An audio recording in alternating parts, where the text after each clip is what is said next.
Muy bien, hermanos, les invito a buscar en su Biblia Eclesiastés capítulo 5, Eclesiastés capítulo 5, y vamos a estar leyendo desde el verso 18 hasta el verso 20. Nos ha costado un poco terminar este capítulo y particularmente esta sección. Hemos tomado 3 domingos para poder hablar de esta sección y bueno, hoy día sí vamos ya definitivamente a terminar esta sección y este capítulo para a partir de la próxima semana ya comenzar con Eclesiastés capítulo 6. Mire lo que dice Eclesiastés capítulo 5, verso 18 al verso 20. Dice, "He aquí pues el bien que yo he vivido, que lo bueno es comer y beber y gozar uno del bien de todo su trabajo con que se fatiga debajo del sol, todos los días de su vida que Dios le ha dado, porque esta es su parte. Asimismo, a todo hombre a quien Dios da riquezas y bienes y le da también facultad para que coma de ellas y tome su parte y goce de su trabajo, esto es don de Dios, porque no se acordará mucho de los días de su vida, pues Dios le llenará de alegría el corazón. Vamos a orar y después de eso ya vamos a ir al estudio directamente de la palabra de Dios. Padre amado, gracias por este día, gracias por lo que estamos eh, pudiendo hacer como iglesia, al poder congregarnos, al poder tener tiempo juntos para estudiar tu palabra y ser desafiados y también amonestados por ella. Señor, ruego que usted hable a nuestros corazones por medio de ella en esta noche y que nos anime y nos aliente por medio de su palabra. Se lo suplicamos todo, se lo agradecemos todo, se lo pedimos todo, por los méritos de Cristo Jesús. Amén. Como les decía hace un ratito atrás, hoy vamos a terminar esta sección del libro, este capítulo particularmente, el capítulo número 5, donde el rey David, como hemos dicho, hace una descripción de las observaciones que él ha hecho en este recorrido, en este caminar por su región, por su provincia, por su reino. Y en este transitar por su reino, en este recorrido, él ha observado distintos tipos de personas. Ha observado al religioso, que como dijimos al principio del capítulo, es este hombre que viene a la casa del Señor más para hablar, más para ofrecer cosas que no está dispuesto después a cumplir, que para oír la voz de Dios. Pero también ha observado en este desarrollo al hombre que ha puesto su esperanza, su ilusión en las riquezas. Me llamaba la atención algo que escuchaba esta semana y decía en una predicación, decía que el hombre va a defender sus ídolos, va a defender aquello que para él es un ídolo. En ese sentido, hay hombres y mujeres a los cuales cuando se les menciona una crítica a sus hijos, se ofenden profundamente, porque a sus hijos nadie los toca, y en realidad nadie los toca porque sus hijos se han convertido en sus ídolos. Hay otros hombres o mujeres que van a defender celosamente sus trabajos, y sus trabajos nadie los puede cuestionar, nadie los puede tocar, no porque sean una fuente de ganancia, no porque sean una fuente de ingresos, sino porque sus trabajos se han convertido en sus ídolos. Para algunos es su religión y para algunos también, por qué no decirlo, son sus finanzas, ¿no? Hombres que están dispuestos a alejarse de Dios, a alejarse del pueblo de Dios, aún creyentes, porque necesitan trabajar, porque necesitan, entre comillas, llevar el sustento a su hogar y están dispuestos a trabajar en días que debiesen descansar o trabajar en días en que debiesen estar reunidos junto con el pueblo de Dios, adorando a Dios, pero no lo están porque están trabajando. Y cuando uno se acerca y les hace la mención o le hace el recordatorio, se ofenden. ¿Por qué? Porque en realidad están tocando a su ídolo. Están tocando a su ídolo. Bueno, de alguna manera, Salomón en este recorrido que hace por su reino, que hace por su provincia, que hace por aquel lugar donde él vive, donde él tiene la responsabilidad de administrar como rey, se encuentra con este tipo de hombres. Pero hoy, como les decía, vamos a concluir esta sección del libro, esta sección del pasaje particularmente, y lo que vamos a hacer tiene que ver justamente con que Salomón va a concluir, va a hacer una pequeña conclusión. Pero es interesante esta conclusión, porque a diferencia de lo estudiado en los dos últimos domingos, a diferencia de lo estudiado en los dos últimos domingos, Salomón no hace una descripción, por así decirlo, no hace una descripción tan pesimista de aquello que son los bienes materiales. Mire conmigo, por favor, un momentito, quizás solamente para dar un poco de contexto. Si nosotros leemos Eclesiastés capítulo 5, tendríamos que leer desde el verso 8 en adelante para entender, ¿no? Y Eclesiastés 5:8 dice: si opresión de pobre y perversión de derecho y de justicia vieres en la provincia, no te maravilles de ello, porque sobre el alto vigila otro más alto y uno más alto está sobre ellos. Además, el provecho de la tierra es para todos. El rey mismo está sujeto a los campos. El que ama el dinero no se saciará de dinero, y el que ama el mucho tener no sacará fruto. También esto es vanidad. Cuando aumentan los bienes, también aumentan los que consumen. ¿Qué bien pues tendrá su dueño si no verlos con sus ojos? Dulce es el sueño del trabajador, coma mucho, coma poco, pero al rico no le deja dormir la abundancia. Hay un mal doloroso que he visto debajo del sol, la riqueza guardada por sus dueños para su mal, las cuales se pierden en malas ocupaciones, y a los hijos que engendraron nada les queda en la mano. Como salió del vientre de su madre, desnudo así vuelve, yéndose tal como vino, y nada tiene de su trabajo para llevar en su mano. Este también es un gran mal, porque como vino así haya de volver, y de qué le aprovechó trabajar en vano. Además de esto, todos los días de su vida comerán tinieblas con mucho afán y dolor y miseria. Pero fíjese lo que dice a partir del verso 18. Fíjese lo que dice a partir del verso 18. He aquí pues el bien que yo he visto, que lo bueno es comer y beber y gozar uno del bien, todo su trabajo con que se fatiga debajo del sol, todos los días de su vida que Dios le ha dado, porque esta es su parte. Asimismo, a todo hombre a quien Dios da riquezas y bienes, y le da también facultad para que coma de ellas y tome su parte y goce de su trabajo, esto es don de Dios, porque no se acordará mucho de los días de su vida, pues Dios lo llenará de alegría, o pues Dios le llenará de alegría el, el corazón. Mire, hermano, déjeme decirle un pequeño detalle, una pequeña observación de este pasaje. Creo que la descripción que hace el rey Salomón en este pasaje acerca de las riquezas como fruto del trabajo del hombre no es tan pesimista como la descripción que hace en la sección anterior, que va desde el verso 8 hasta el verso 17. Lógicamente, entre el verso 8 y el verso 17, él va a describir un hombre que oprime al pobre, que pervierte el derecho y la justicia, que acumula y se afana en acumular porque ama las riquezas, porque ama el dinero, que no descansa, que no encuentra descanso en su afán, por así decirlo, por el simple hecho de que está guardando y está preocupado siempre de que quizás alguien le está defraudando o quizás alguien le está robando, en circunstancias que quien ha actuado de esa manera ciertamente ha sido él. Fíjese qué interesante, porque a partir del verso 18 la descripción de Salomón cambia de alguna manera, cambia un poco. Y mire lo que dice el verso 18 aquí: pues el bien que yo he visto. ¿Se acuerda que él comienza esta sección diciendo que ha visto la opresión del pobre? Sin embargo, ahora empieza la conclusión diciendo: he aquí pues el bien que yo he visto. Déjeme decir una cosa respecto del hombre. Déjeme decir una cosa respecto del hombre.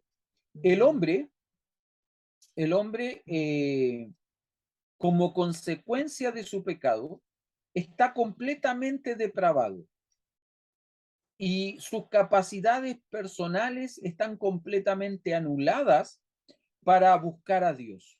Esa es la condición del hombre sin Dios. Esa es la condición del hombre sin Dios. Ahora, esto no significa necesariamente que los hombres de manera generalizada sean unos pervertidos, sean unos inmorales, sean unos depravados, unos delincuentes, unos antisociales, que no tengan la capacidad de hacer algo bueno. No significa esto, que el hombre esté completamente depravado según la Biblia, que esté muerto en sus delitos y pecados, no significa que el hombre en sí no tenga la capacidad de hacer algo bueno.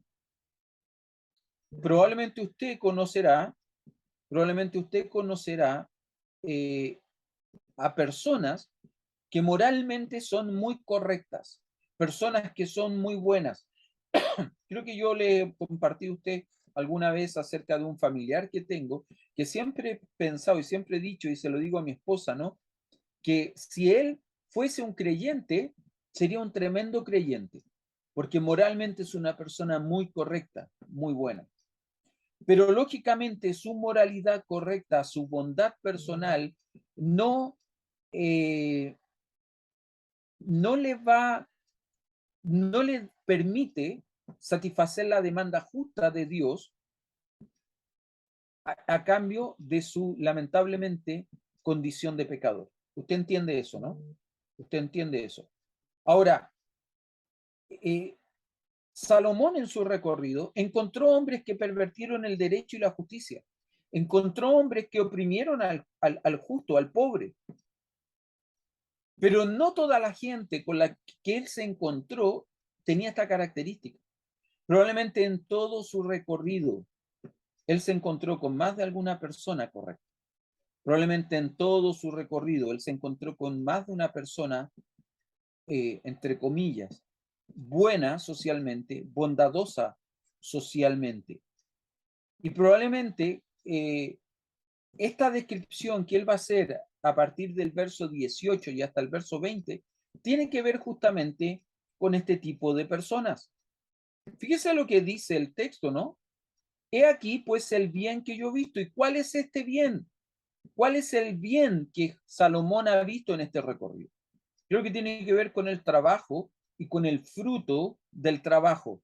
Cualquier trabajo, no, creo que es el fruto del trabajo honrado y el fruto justamente de ese trabajo honrado. Ahora, ¿cuál es el bien? Mire, fíjese aquí pues el bien que yo he visto. Que lo bueno es comer y beber y gozar uno del bien de todo su trabajo con el cual se fatiga debajo del sol. Lo bueno.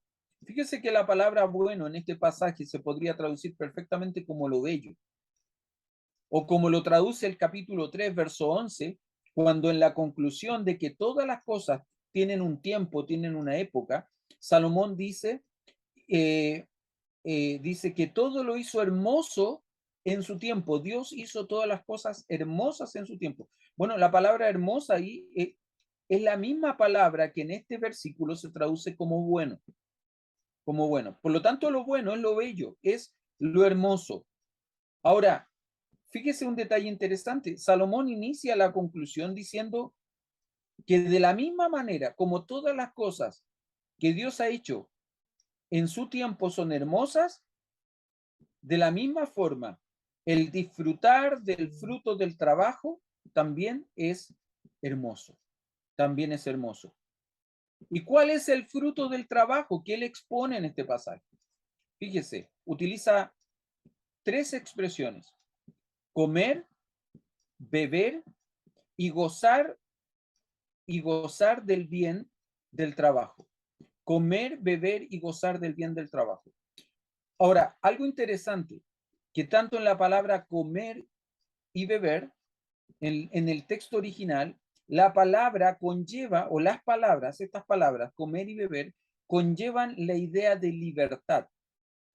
Y eso nos indica de alguna manera que quien trabaja puede disfrutar con libertad del fruto de su trabajo sin sentir, por así decirlo, ninguna culpa. ninguna culpa por estar disfrutando el fruto de su trabajo. Muy por el contrario, en lugar de culpa, él puede gozar del bien de su trabajo. Él puede comer y beber y satisfacerse en la comida y la bebida, que es el fruto de su trabajo, y puede gozar de ese fruto del trabajo. Porque quien trabaja y disfruta de estas cosas, lo hace disfrutando de la buena obra de su trabajo. Por eso le decía que creo que cuando Salomón hace este recorrido por su reino, por su provincia, no solamente ve a hombres malos, perversos, que pervierten la justicia y el derecho, que oprimen al pobre, sino que también se encuentra con hombres que trabajan arduamente, que trabajan honradamente y lo hacen ¿para qué? Para poder, lógicamente, satisfacer sus necesidades y la necesidad de los suyos. Déjeme decirle esto, algunas personas dicen que el trabajo no es bueno, ya que sería una consecuencia del pecado. Yo he escuchado a personas decir eso. El trabajo no es bueno porque es una consecuencia del pecado. Pero eso no es verdad. Eso no es cierto. Si usted mira, por ejemplo, en Génesis, mire, vaya un momentito conmigo a Génesis, capítulo 2, verso 15, dice que tomó pues Jehová Dios al hombre y lo puso en el huerto de Edén para que lo labrara y lo guardase.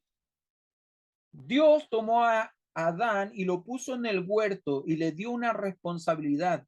Debes labrar y guardar el huerto. Ese es tu trabajo. Ahora, déjeme simplemente hacer un orden cronológico de eventos. Cuando Dios pone a Adán en el huerto del Edén para que haga esto, Adán aún no peca. Tanto es así que Eva aún no ha sido creada. Adán todavía está solo en el huerto.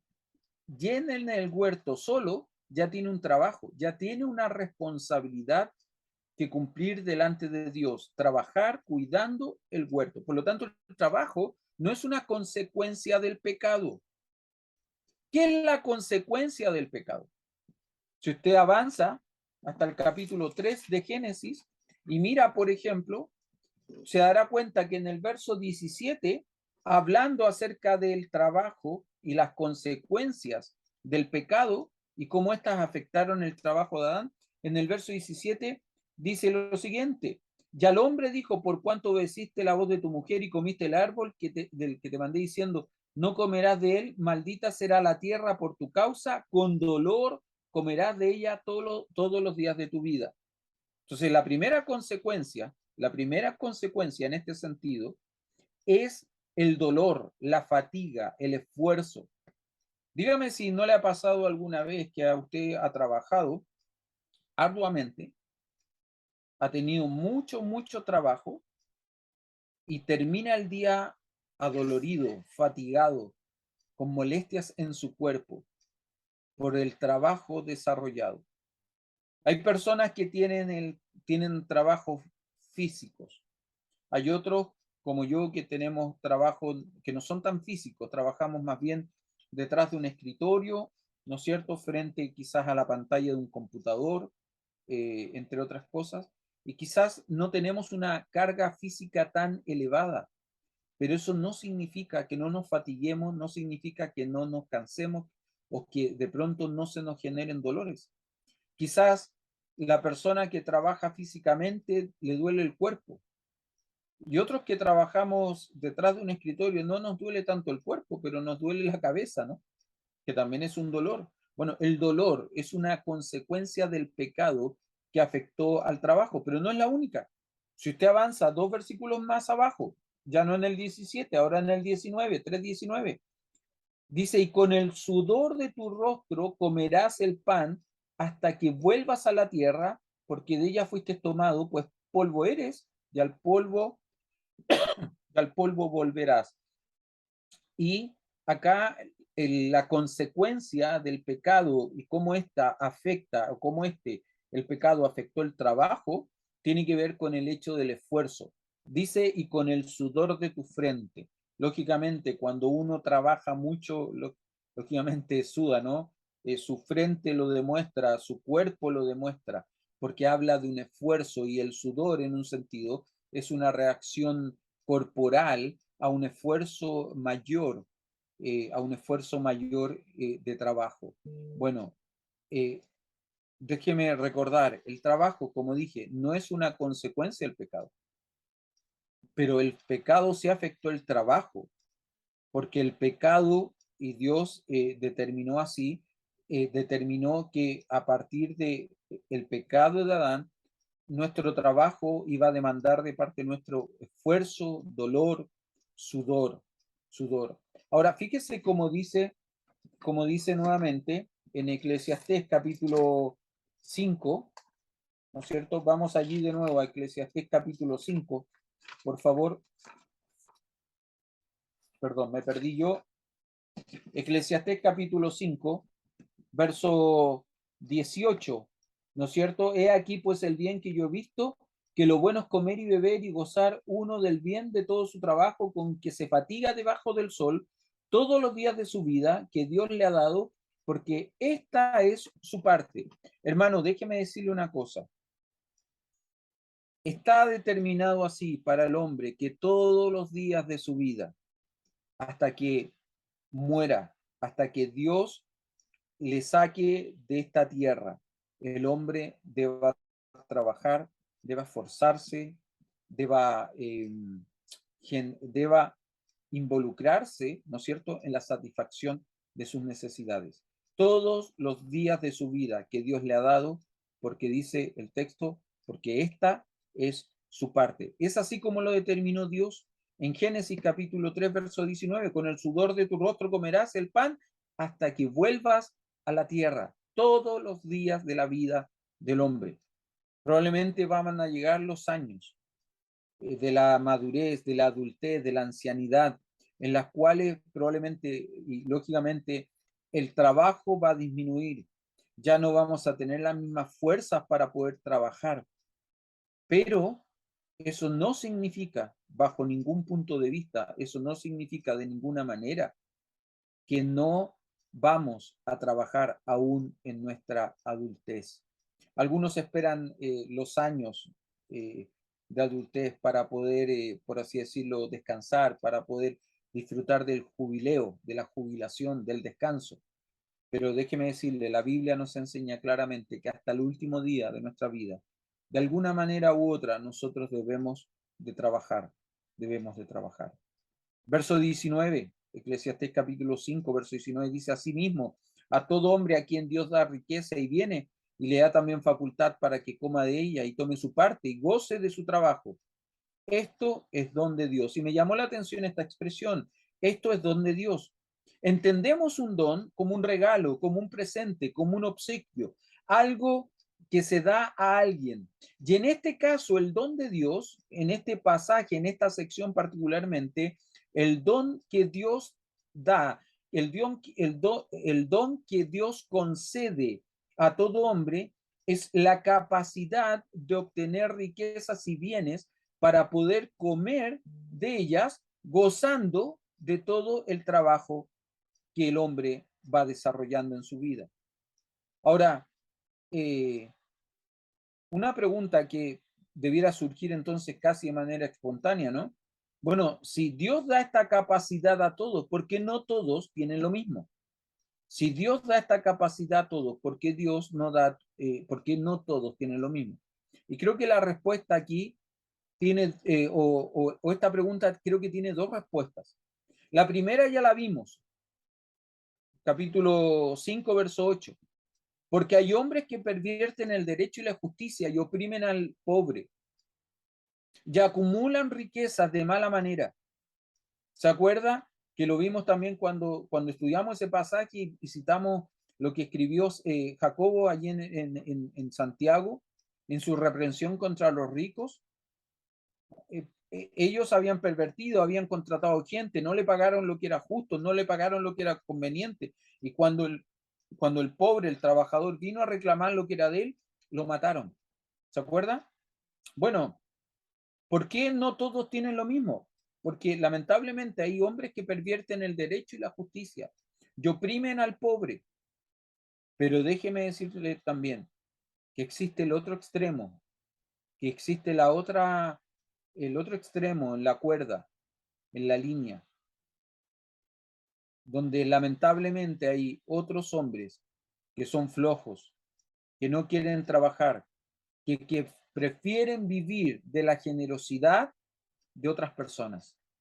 Recuerdo hace algunos años atrás conversando con el pastor Andrés, con mi cuñado. Él estaba de visita y estábamos conversando y él me contaba la historia de un hombre chileno en Australia que se acostumbró a vivir de las regalías que daba el gobierno, de los planes sociales por los cuales el gobierno aportaba a las familias. Si bien es cierto, él había nacido en Chile, llevaba tantos años en Australia, ya había adquirido la nacionalidad australiana, que podía recibir, igual que cualquier australiano nacido y criado allá, podía adquirir todos los planes y todos los beneficios sociales. Este hombre se acostumbró a vivir del dinero que le daban por los hijos que tenía. Luego se acostumbró a vivir no solo del dinero que le daban por los hijos que tenía, sino que también por su mujer que había enfermado. Para él era mejor vivir de esto que trabajar. Entre comillas, ganaba más dinero a través de estos beneficios sociales que a través del trabajo. Lamentablemente ese fue el ejemplo que le dio a sus hijos. Sus hijos se acostumbraron a ver esto, nunca vieron el trabajo, el esfuerzo, lamentablemente, de su padre, o si lo vieron siendo muy pequeños, pero no vieron el esfuerzo, el trabajo de su padre por obtener los recursos que necesitaban para poder vivir como familia. Llegó el tiempo en que los hijos tuvieron que salir a trabajar. Y resulta que los hijos salieron a trabajar y se dieron cuenta que para poder ganar y para poder vivir bien, se demandaba mucho trabajo físico, se demandaba mucho esfuerzo personal. Y ellos no estuvieron dispuestos a eso. Me contaba Andrés que algún tiempo después sus dos hijos fueron sorprendidos dentro de una casa robando. Y los dos terminaron dentro de una cárcel, recluidos en una cárcel por ladrones. Por ladrones. Déjeme decirle que esto es una descripción triste, pero real. Esta es una descripción triste, pero real, de personas que prefieren la plata fácil a la plata honrada, a la plata justa. El apóstol Pablo escribe y hace una declaración bien fuerte en un sentido, bien intensa en un sentido. Entendemos que inspirado por el Espíritu Santo de Dios, y él le escribe a la iglesia de Tesalónica, y en 2 de Tesalonicenses capítulo 3, verso 10, y él dice, el que no quiere trabajar, que tampoco coma.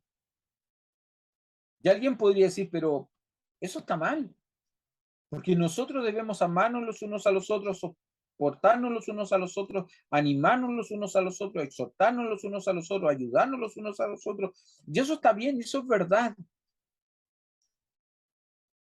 Pero en la Biblia en ninguna parte se nos dice que debemos justificar los pecados los unos de los otros, o que debemos excusar los pecados los unos de los otros, o que debemos fomentar la flojera los unos de los otros. ¿Sabe por qué Pablo escribe esto? No el que no quiere trabajar, que tampoco coma. Porque de alguna manera el apóstol Pablo, inspirado por el Espíritu Santo de Dios, está diciendo, ¿sabe qué? El trabajo es la forma en que Dios provee hoy día para nuestras necesidades. Esta es una declaración, como le dije, fuerte.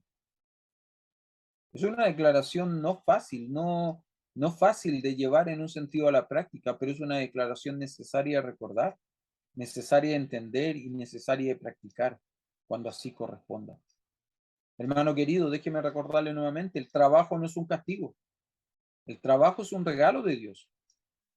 Por eso que él dice, ¿no? En el verso 19 al final, dice, esto es don de Dios, ¿qué cosa? Que el hombre, todo hombre a quien Dios da riquezas y bienes y le da también facultad para que coma de ella y tome su parte y goce de qué cosa? De su trabajo. Goce de su trabajo. Esto es un don de Dios. Disfrute, disfrute. de su trabajo. Verso 20, para ir terminando ya. Porque no se acordará mucho de los días de su vida, pues Dios le llenará de alegría el corazón. Finalmente, déjeme decirle esto, Dios llenará de alegría el corazón de los hombres. Dios es bondadoso. Él suple las necesidades de los hombres. Él sabe todas y cada una de mis carencias, todas y cada una de mis necesidades, y Él las atiende en su bondad. Y déjeme decirle eso llena mi corazón de alegría. Saber que Dios suple mis necesidades, saber que Dios atiende a mis carencias, llena mi corazón de alegría. Si yo no acepto este hecho, el hecho de que Dios es bueno, de que Dios es bondadoso, que Dios me suple, que Dios me provee, si yo no acepto esto, si yo no creo en esto, yo no solamente estoy cuestionando la bondad de Dios, también estoy cuestionando la soberanía de Dios. Estoy olvidando que sobre el alto hay uno más alto. Y sobre ese más alto hay otro que es más alto todavía, que es mi Dios soberano, que todo lo sabe, que todo lo conoce y que hace conmigo y con los míos, como Él quiere, según su gracia, según su misericordia. Hemos llegado al final. Hermano, disfrute de su trabajo. Disfrute del fruto de su trabajo, porque esto es bueno. El trabajo no es malo, no es pecaminoso. Trabajar honradamente, llegar a la noche, como decía el mismo rey Salomón, llegar a la noche y poner la cabeza en la almohada y dormir fatigado, dormir cansado, encontrar alivio en la almohada, es una bendición. Pero recuerde que Dios es sabio y Dios es soberano. Y Él en su sabiduría y soberanía nos ha dado el don del trabajo para que podamos disfrutar del fruto de ese trabajo, honrándole a Él y llevando gloria a Él. Que el Señor les bendiga. Muchas gracias por este tiempo. Gracias por estar presentes esta tarde, noche, en nuestro culto de adoración familiar. Que el Señor les bendiga.